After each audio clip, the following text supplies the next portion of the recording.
You know, all these BAIWEI knockoffs of the Studio Series leader classes are cool and everything, especially for the new Grimlock. But where's that BAIWEI knockoff of the Studio Series Blackout?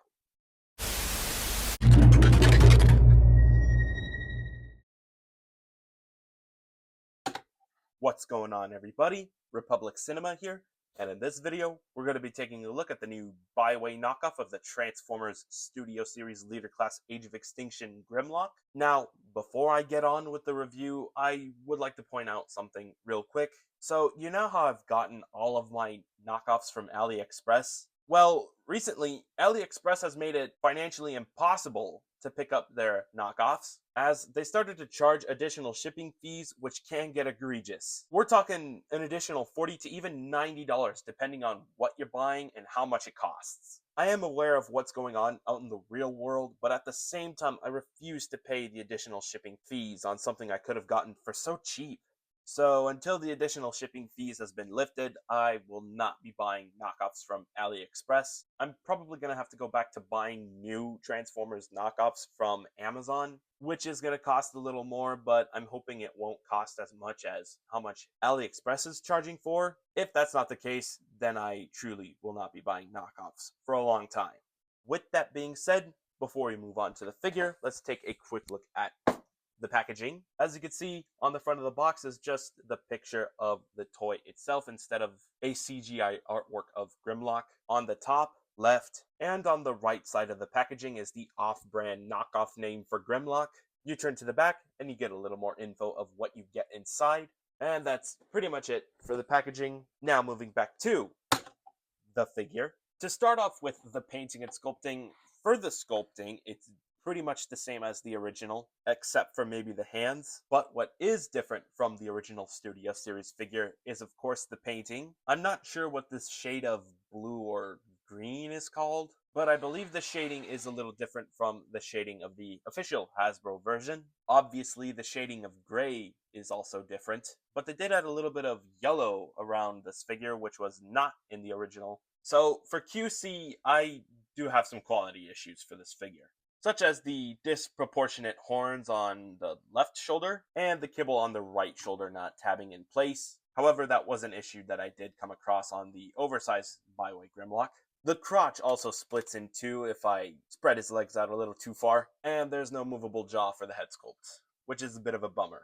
But hey, cool head sculpt. Also, the ratchet joints for the shoulders work just fine, which was something that didn't function properly with the oversized BAIWEI Grimlock.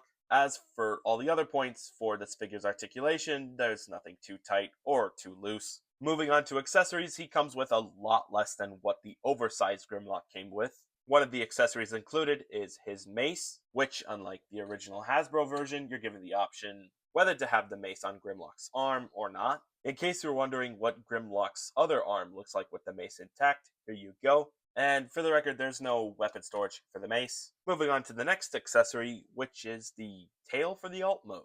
But anyways, here's what Grimlock looks like with the tail intact into one of his arms. And yeah, it looks wonky. It would have looked worse if I plugged the accessory onto the other arm, though. I don't think I can plug this accessory onto the other arm anyways, especially with all this kibble. For accessory storage, there is a tab that pegs it onto the slot on this figure's back, and it just goes in like so. And yeah, there you go. There's weapon storage for this accessory. And then for his third and final accessory is the staff with the mace on the top, which I unfortunately cracked off a piece. To reenact what happened, I basically picked this up with my hand, quickly moved my hand up, and of course I didn't see where my hand was going. That's when I slammed this thing onto the wall of the bookshelf where I keep all of my Transformers. In case you're wondering, I'm not too pleased on the little accident that happened. What's worse about this accessory is that there's no way to tab it onto one of the hands. Obviously, this thick tab wasn't designed to peg into that tiny slot on Grimlock's hand. Even if something were to tab it onto that little slot, I don't think it would stay there. What I also don't like is Grimlock's basically forced to hold this with both of his fingers, and his fingers don't necessarily do a good job holding the mace with a firm grip. Oh, and you can also have the tail store onto this accessory. I keep on forgetting the name. Staff mace, whatever. And there you have Grimlock with both of his bigger accessories stored on the back, which I'm certain would have looked just a tad better if this piece didn't break off. Another thing to mention is that both of these accessories being tabbed in together creates a little more weight, so if you mess around with this figure enough, eventually these accessories will find themselves. Anyways, here's a cool shot of Grimlock with all of his accessories. Oh, hold on. One more thing. You could also do this with Grimlock's accessory.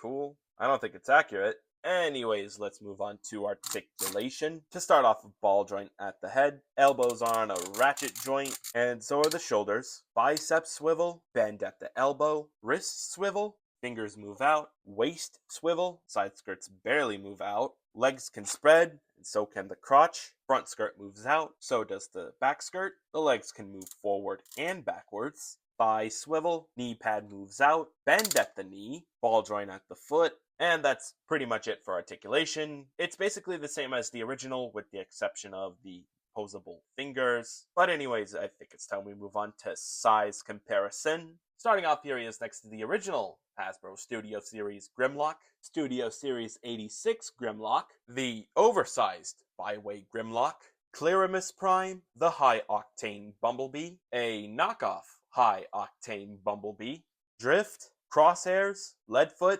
Ratchet, Hound, Evasion Mode Optimus, Studio Series Western Star Optimus, Galvatron, the KSI Boss, the KSI Sentry, Stinger, the Shadow Raider, Lockdown. To compare him alongside some other BAIWEI figures, here he is next to Scourge, Shockwave, Jetfire, and lastly, here he is next to the shiny silver repaint of the BAIWEI knockoff of the Transformers Studio Series /44 Optimus Prime mold. But one more thing.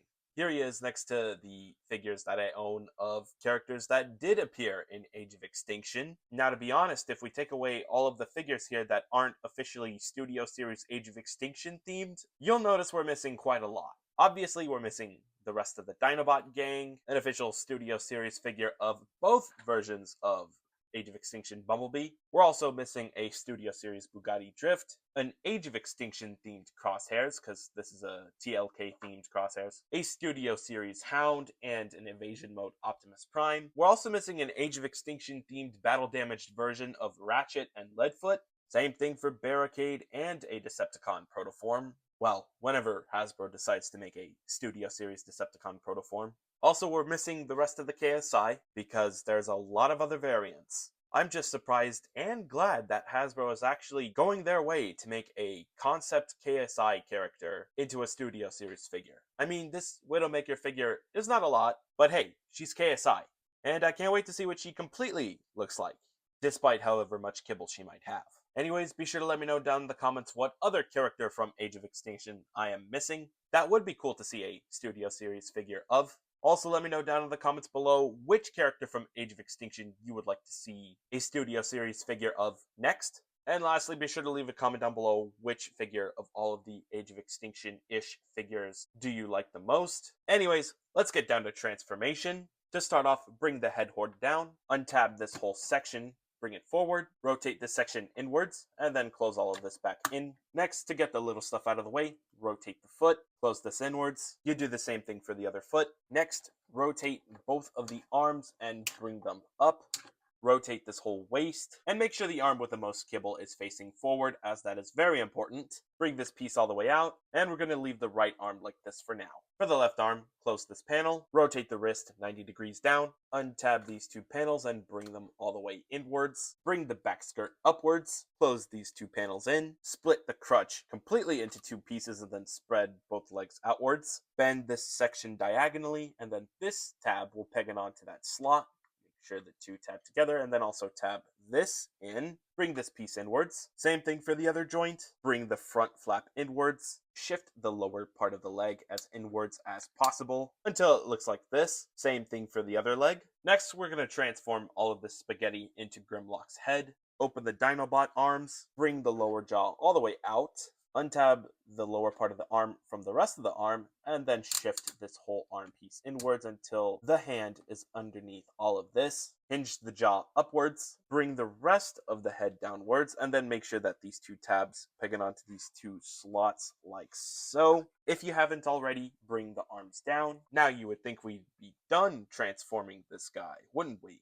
Not until you come back to the tail, plug it onto the wrist, also come back to this accessory, split the mace into two pieces, get rid of this piece as we're not going to need it anymore, bring this part downwards, slide it through this gap where the wrist is, push it all the way, come back to the other part of the mace, and this square slot will peg it onto that square tab like so. And there you have the BAIWEI knockoff of the Transformers Studio Series Grimlock, fully transformed. So how does the tail and the gap fillers improve the look of the alt mode? I'd say a little bit. I'm glad that the neck piece is a little more chunkier because, to be honest, the neck section on the original Studio Series figure did look a little awkward, and so did the tail. So it was nice seeing BAIWEI take inspiration from that DNA upgrade kit and basically slap it onto this figure. But I do have a nitpick for the tail, and it doesn't do all that good of a job completely obstructing any hollow gaps. And if you look at this part of the tail a little too much, it does start to get a little bothersome. Also, this bump on the tail compared to this part over here is a little distracting too. Another thing that could have improved was this part at least tabbing onto somewhere over here. The same thing for these panels. It would have been nice if they tabbed in somewhere over here as well, because this flat panel is just gonna end up anywhere but where it's supposed to be in alt mode.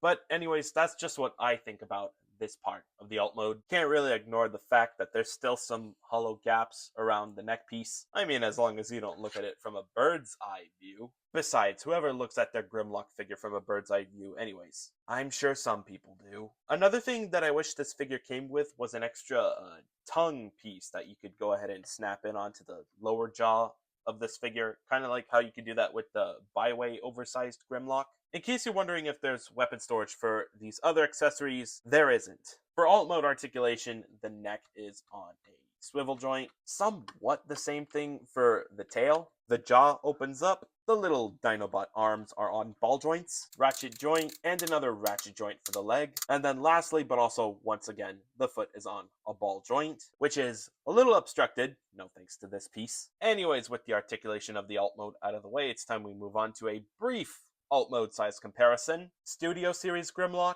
Studio Series 86 Grimlock, the oversized BAIWEI knockoff of the Studio Series Grimlock, and lastly, here he is next to the official Studio Series version and the oversized version. Be sure to leave a comment down below which one you like the most. And I think that's pretty much it. I think that's all I had to say for the BAIWEI knockoff of the Transformers Studio Series Leader Class Age of Extinction Grimlock.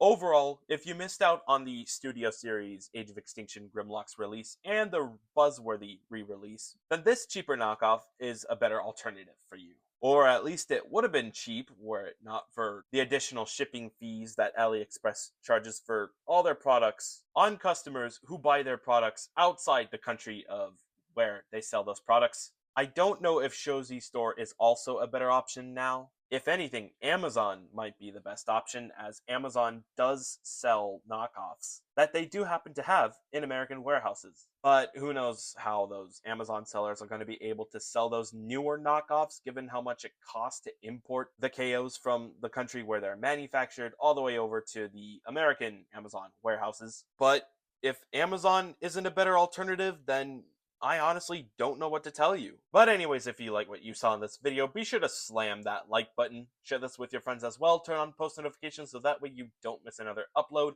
Let me know how I did in this review video. And most importantly, be sure to hit that big red subscribe button. Is it too late to say thank you for 13,000 subscribers on YouTube? Probably not.